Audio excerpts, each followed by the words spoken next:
What's up, y'all? It's your boy Ace. This is Fantasize Football. We are back once again, bringing y'all some more fantasy football content for the 2021 fantasy football season. And we are here today to talk about one player in particular, and that player is none other than Antonio Gibson, running back of the Washington football team.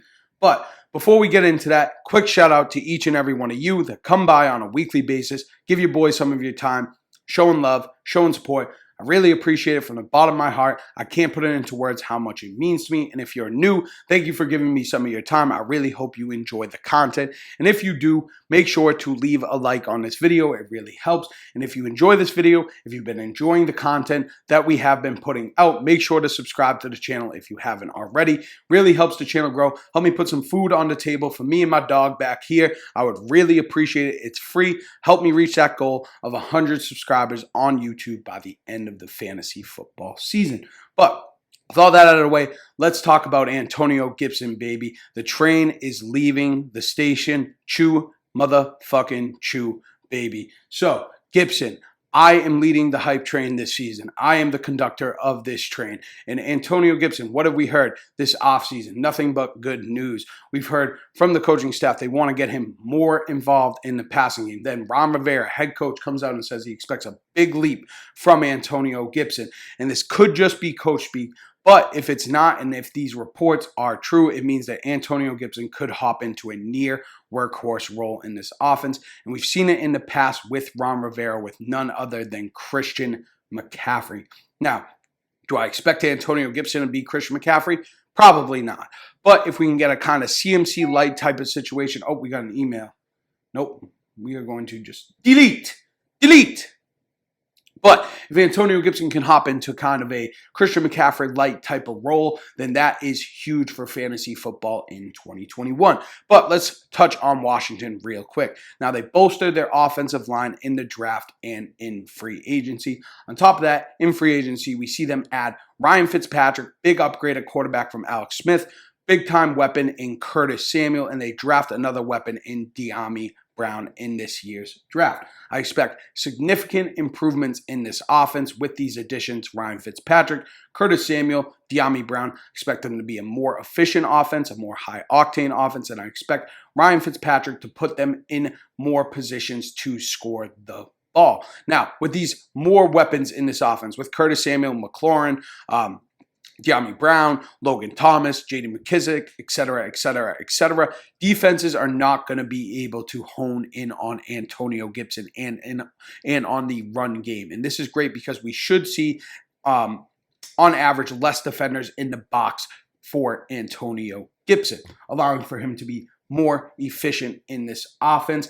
And if this team can control the games more often that they are in, and they can be in more neutral to positive game scripts, it means more opportunities for Antonio Gibson to run the ball in garbage time, maybe pick up some garbage time runs, hopefully some garbage time touchdowns, and we love to see that for fantasy football. We have this defense taking another big step. They were great last season. They've continued to add to the defense through the draft, through free agency, and that just solidifies my point of Washington being in a position with an improved offense this season, with a growing, flourishing defense to be able to control games, have game scripts that allow for them to run the ball more frequently. Now, let's take a look at Antonio Gibson's rookie season last year. And one thing to keep in mind when we're talking about Antonio Gibson and his rookie season is he came into the league with no real offseason as a rookie, converting from wide receiver to running back, and he was able to do all of this. In 14 games,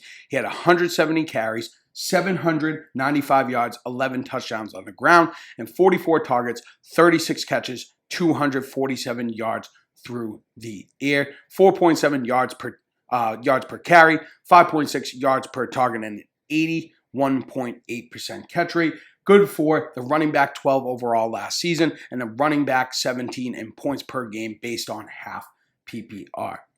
Antonio Gibson put up over 1,000 yards on 206 total touches last season, converting from wide receiver to running back without a real offseason due to COVID. He handled 42.5% of the team's rushing workload in 14 games. He had a 45.4% snap share and a 47.3% opportunity share per player profiling. Now, if you're not aware of what opportunity share is, essentially you take the team's total rush attempts and total targets to the running back position, the percentage of which an individual player held of that entirety of the workload. So just quick example, if you had 100 total running back targets and rush attempts, then Antonio Gibson held 47.3 of those attempts, 47.3%. So I expect Antonio Gibson, based on these reports we've heard, based on him having a whole season under his belt at the running back position, to be more involved in the running game, be the lead back of this offense, probably be closer to a 60% rushing workload. His only competition are Peyton Barber and J.D. McKissic. I also expect him to see an uptick in the receiving game. Based on these reports, again, he was a wide receiver in college. He does have history as a receiver, is a great wide receiver out of the backfield. So I think he also fits Ryan Fitzpatrick's play style a little bit better than J.D. McKissic does. And on that note, I expect J.D. McKissic to be phased out a little bit on this offense. I don't think he's just going to go away, but I don't think he will be as involved as he was last season, as he did act as kind of a safety valve for Alex Smith, and Ryan Fitzpatrick isn't the same type of player as Alex Smith is. He's a little more mobile. He's going to move the ball downfield more frequently than Alex Smith did. He doesn't need that safety net. And when things were kind of collapsing around Alex Smith last season, J.D. McKissic was his dump-off guy. He was the guy that he would go to basically as a short area target to get the ball out of his hands. Now, let's look at my projections for Washington for 2021. I have them for 598 pass attempts and 470 rush attempts. So let's first touch on Gibson's potential in the run game. Now, last season, he handled 42.5% of the team's workload. I'm going to use 55% here. If you look at it on a per-game basis, Gibson was handling about 50% of the team's rushing workload. So just a slight increase. I do expect him to be closer to 60% plus, but I figured let's just play it safe here. So you have 470 rush attempts. 55% of that is going to be 259 attempts. Now, last season, Antonio Gibson ran the ball at a 4.7 yard per carry clip. Now, I do think it's within the range of outcomes with an improved offense, with less defenders in the box,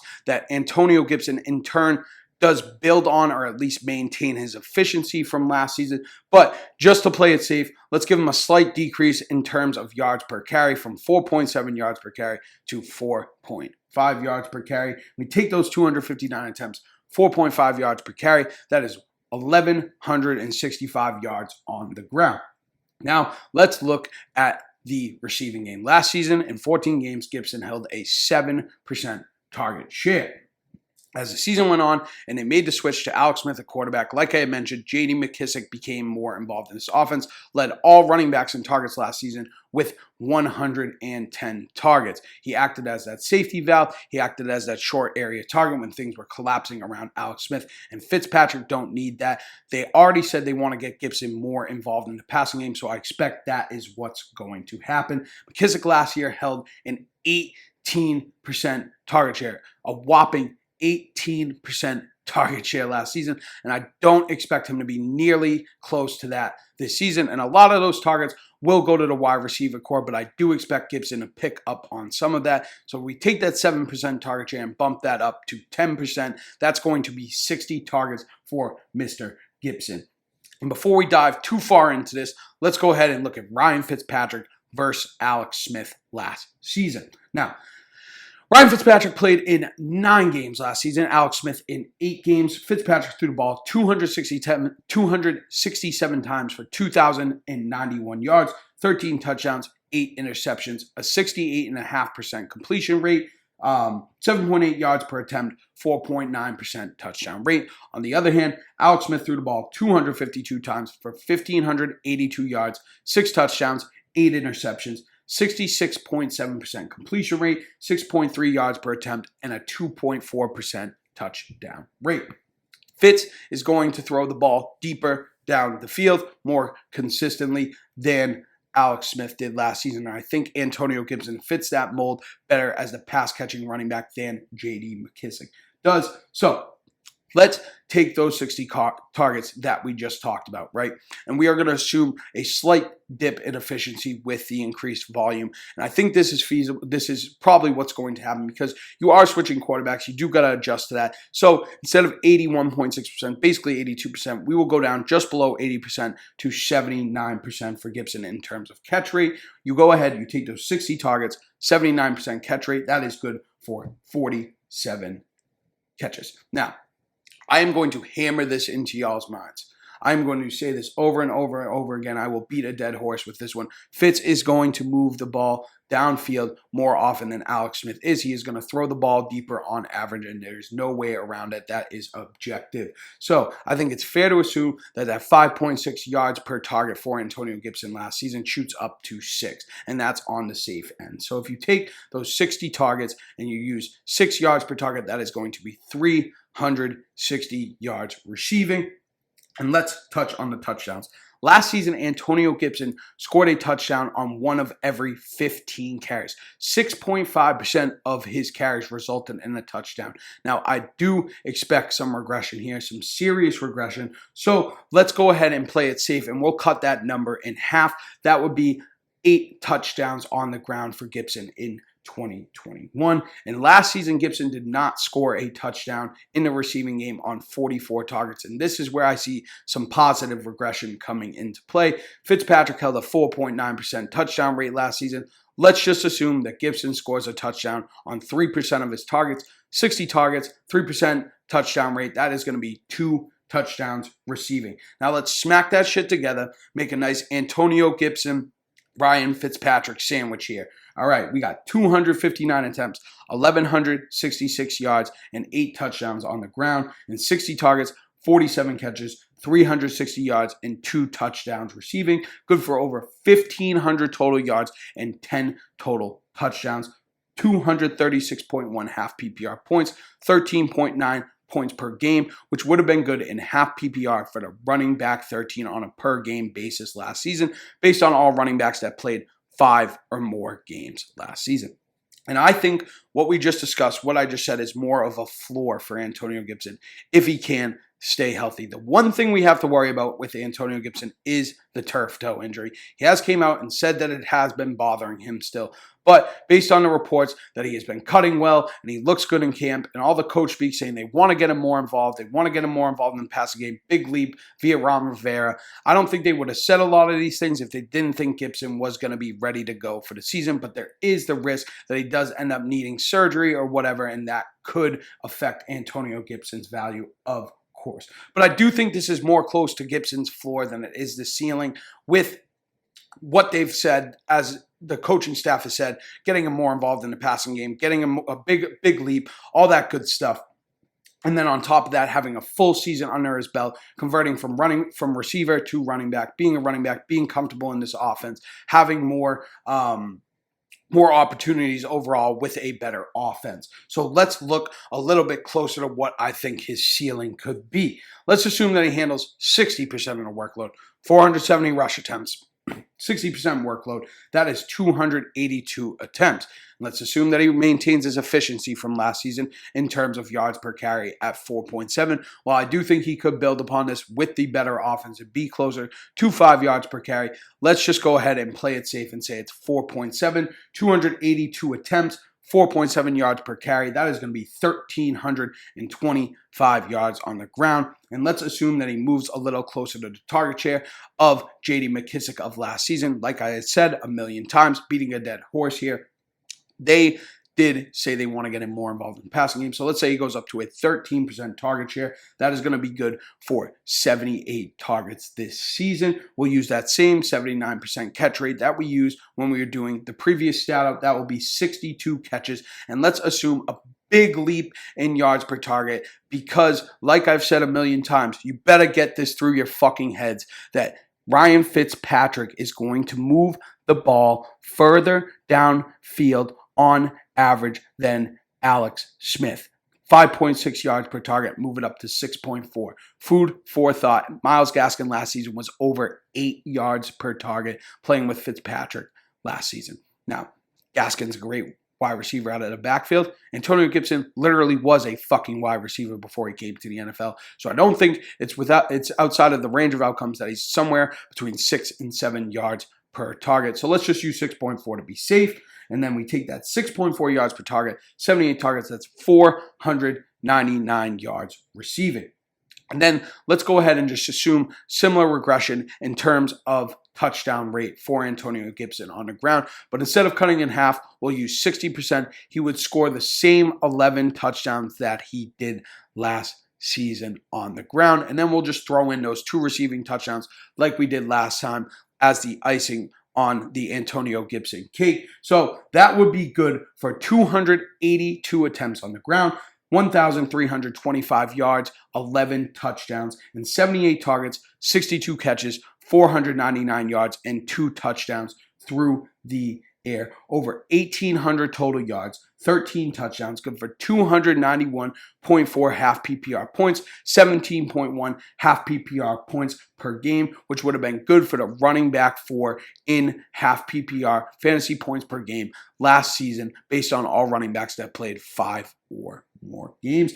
And I don't even know if this is really Gibson's ceiling. I do see it within his range of outcomes where he finishes with like a 60 to 70% opportunity share in this offense, and he goes for over 2,000 yards, right around 2,000 yards, 15 plus touchdowns, and finishes top 3 if everything goes his way, if he can stay healthy. And right now, he's being drafted in like the back half of the second round, early third round. Sometimes he's currently RB13 in Fantasy Pros half PPR ECR. He's a guy that you can draft as a running back too that should, if he stays healthy, finish as a high end to middling RB2 with the upside to finish top 5 at the position. And that's why I am all over Antonio Gibson and I am on the train. It has already left the fucking station. So I hope you got on halfway through this video, because if not, then you are left there with your bags in hand, motherfucker. But that's what I got for y'all today. I really hope you enjoyed the video. Let me know down in the comments if you agree, what you think of Antonio Gibson, if you're concerned about the turf toe, if you do think he has the upside to be like a CMC Lite, some other guys that you would like to hear me talk about this offseason. Make sure you leave a like on the video if you did enjoy, and subscribe to the channel. Help me, help my boy, help us reach our goal of 100 subscribers on YouTube by the end of the fantasy football season. It really helps the channel grow, and I would really, really appreciate it. But that's all I got for you guys. I really hope you enjoyed the video. Like I said, if you did, make sure that you leave a like on the video. I will catch y'all next time. Thank you for spending some time with me. I really appreciate it. And with all that out of the way, thank you, love you, peace.